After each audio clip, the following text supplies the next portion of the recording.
My name is Stuart Chaifetz, and my son, Akian, is a 10-year-old boy with autism. Now, Akian is this wonderful, happy child, and he always has been. And that's why it was so shocking when he started school this year at Horace Mann Elementary here in Cherry Hill, that we, literally from the first week back, we got reports that he'd been hitting the teacher and hitting the aides and throwing chairs over. And none of it made sense because he had never been violent. And I had never seen him hit anyone. So you can imagine how distressing it was that suddenly something was happening to my son at school that was changing him. And it didn't make any sense. Well, of course we were in contact with the school. We had an IEP meeting. And for those who don't know what that is, it's when the parents sit down with the teacher and staff and you try to plan out your child's educational program. Well, from that, we brought in, or the school brought in, a behaviorist to try to find out what was going on. Now, the behaviorist sat down with Akian many times, and he never saw Akian exhibit any violence. Now, more importantly, he tried to create a scenario that would push Akian so far that he would lash out, and Akian did not. And that's critical. And it really led to everything else that happened.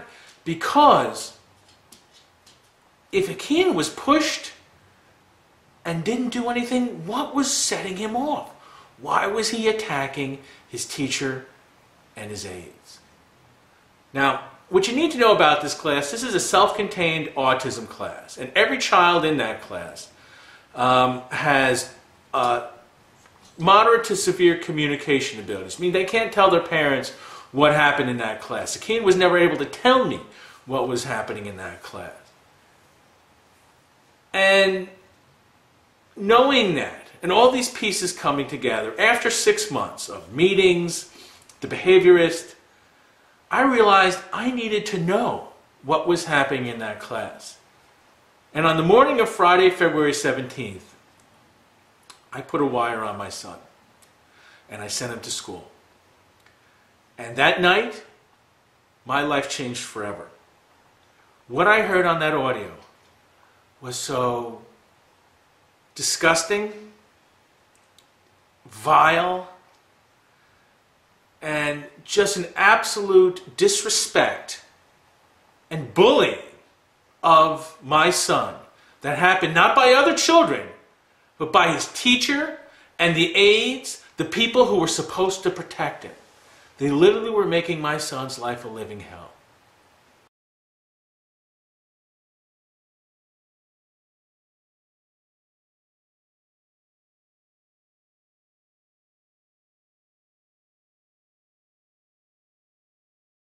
Well, I didn't get finished.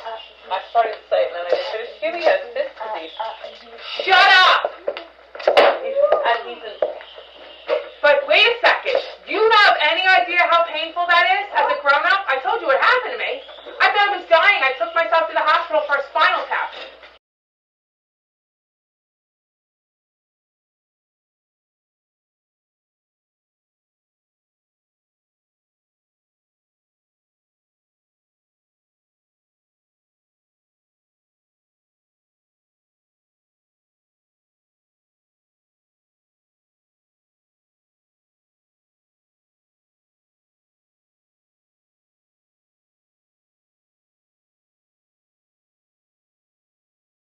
Okay.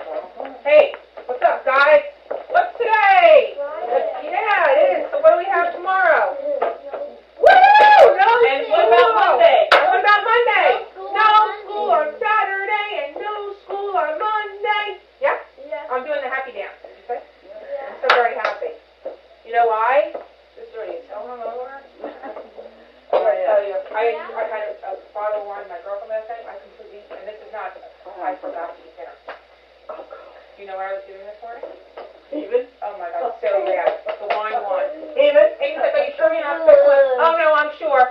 I know who's in charge today. Because of the wine. Okay, so look. We didn't change this. Tomorrow will not be Thursday. Yesterday was Thursday. Today is Friday.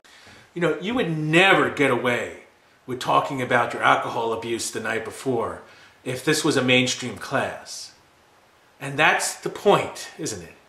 They knew none of those boys could go home and tell their parents that the person who ran their class that morning was under the influence of alcohol and was throwing up that morning, and the teacher was joking about it. They were all joking because it's fun. It's fun to talk about the fact that you go out and you get drunk in front of a room full of 10-year-old boys with autism, isn't it?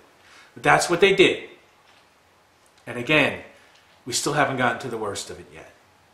But what that shows is just how they disrespected these kids. They didn't care.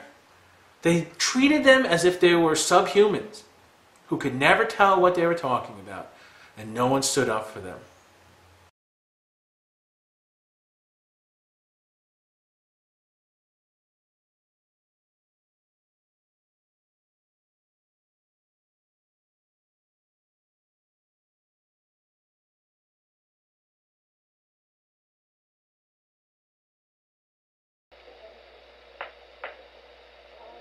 Who are you talking to? Nobody? Do we have any other holidays in March? Knock it off. The mouth closed, hands down, quiet. Hands together. Mouth. I think Easter is not good. And birthday. Stop. Turn around, listen, please. Be in. You're not going to earn if your mouth is going. Okay, then what do you need? And where are your hands? Not your head, your hands. Your head is up. Your head is up. Hands. Yeah, you know where it is? So yes, nose. Look at his box. His box.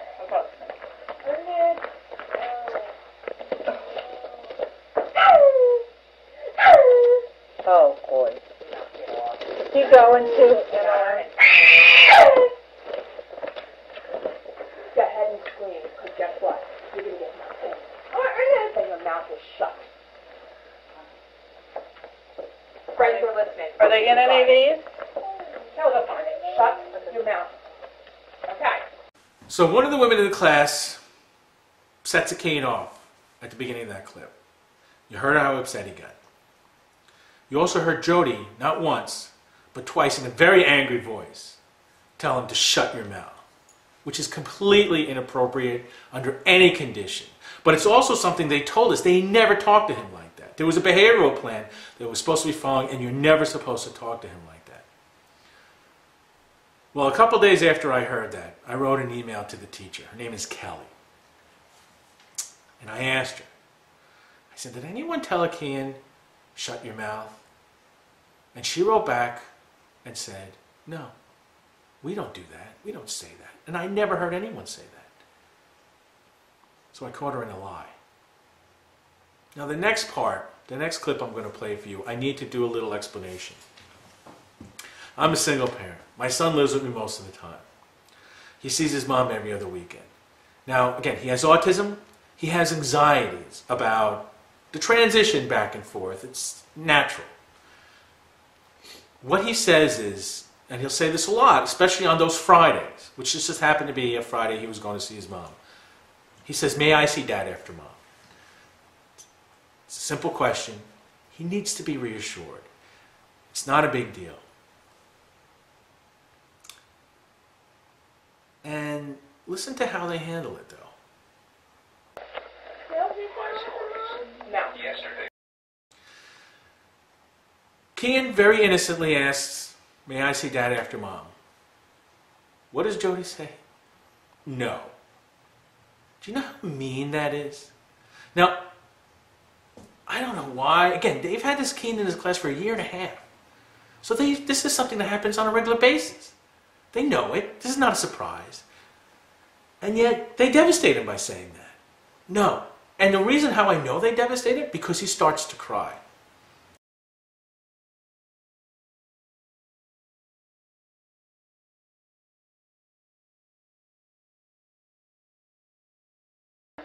What did you do in the library yesterday? You looked at the sculpture. That's what you did? Did you look at books? Yeah, no. Did you go to see any books in the library, or you just looked at sculptures?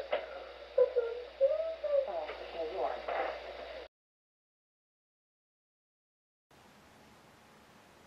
You call my son a bastard? You made him cry? You heard him crying innocently?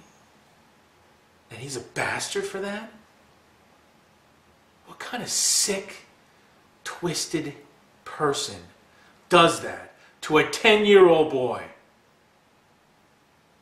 And this is where I'm getting to the point where I tell you what I'm doing this video for.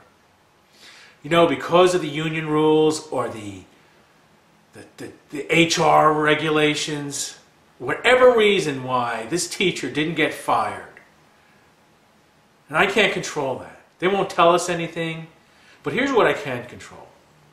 Kelly, Jody, everyone who was in that room, I want a public apology for what you did to my son. I want your full name out. I want you to come forward. I want you to take responsibility for what you do, and then I want you to resign. Because no one who treats children like that, who call them vicious names, who humiliate them, who batter them verbally, deserves to be a teacher. What you did was so disgusting that you should be walking around with your head in shame. But because of the rules of silence, no one knew you would do it. And you're still teaching children today. I want an apology, not for me, but so one day I can play this video back for my son and say, Akian, you didn't deserve anything that happened to you. These people are at fault. I am doing this. I'm not looking to sue anybody. I'm not going to file a lawsuit. It's not about money. It's about dignity. This is to reclaim my son's dignity. You owe it to him. You have failed in every way in your responsibilities, and now you need to pay for it. And the price is a public apology to my son, so that he doesn't bear these scars of what happened to him forever. I won't allow that to happen. It's your choice. I'm giving you the opportunity to come forward, which is why I haven't said your last name, so that you can take action on your own, make a full public apology to Akian for the terrible wrong that you did to him. Now, the second thing I'm asking for is for some legislative action to take place so that no teacher who bullies a child, especially one with special needs, is allowed to retain a job, is allowed to continue teaching, and is allowed to have all of this covered up in silence. And that blankets them. That has to stop. Come on. I'm not against teacher tenure. And this teacher does have tenure, and I don't know, I can't say that's exactly why this has been covered up. But for God's sakes, I hope every teacher listening to me understands that you need to help us clean house here.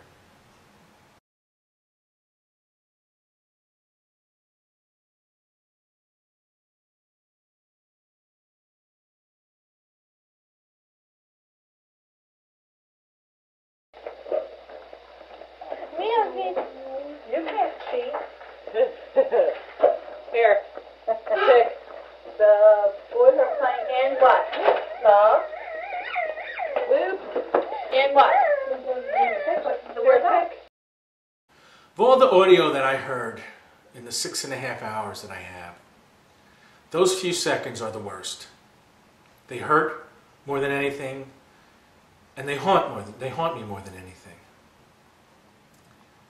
Akian was saying, may I see Dad after Mom? Yeah, it's very sweetly he said it, innocently, nicely. Woman responds, you can't see, making fun of him. Everyone laughs.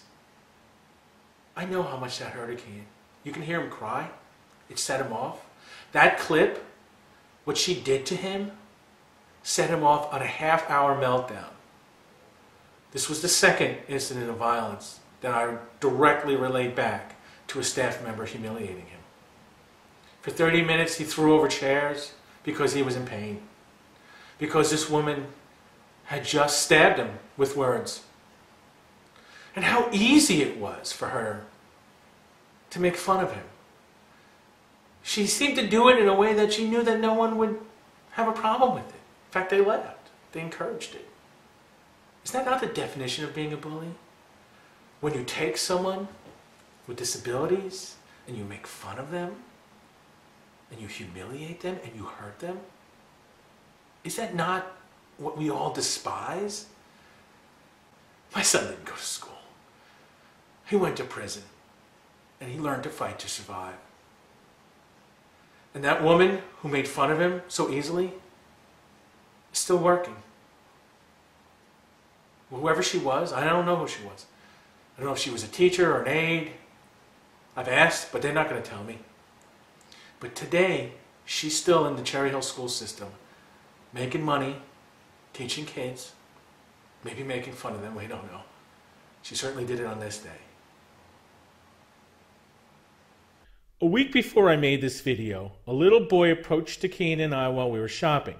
He recognized Akian and told me, out of the blue, that Akian cries a lot in school. He cries a lot in school.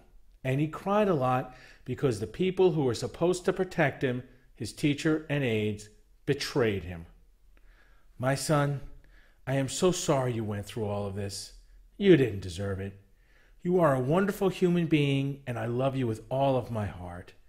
Please don't let the cruelty of these vicious and miserable people change your beautiful nature.